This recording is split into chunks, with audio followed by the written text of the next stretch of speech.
So guys, saan pwede manood ng K-drama, no? Then, pag pumunta ka kasi sa mga K-drama sa group, parang ganito. Wait lang kasi ano, naglo-loading siya. Mahina yung internet. Katulad nito, pag pumunta ka kasi dito, dami-dami nilang sinasabi, mi, o kaya, tawag dito, basta, K-drama Tagalog, pasali po, o kaya yung link, o mga short.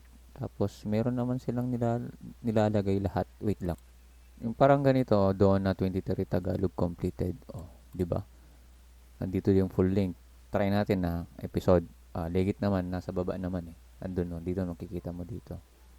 Mas aware to sa ano, sa phone guys. Kasi mas mabilis. Oh, di ba? Link pa lang Di mo alam kung clickbait yan. So, ang recommenda ko lang sa inyo guys is ito.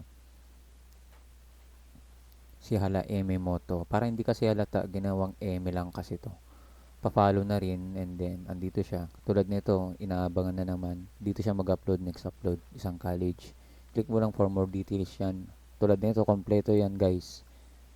Kompleto na yung block. Hindi ko alam kung ano, nag-upload siya. Last upload na 21 hours ago. Medyo nag-trending next episode siya. Nakakabitin waiting for new episode. And then, may perfect. Episode 7 na siya.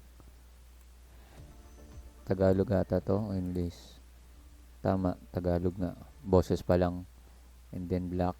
And then marami pa dyan. Oh. Sunod-sunod yan guys. Per episode yan.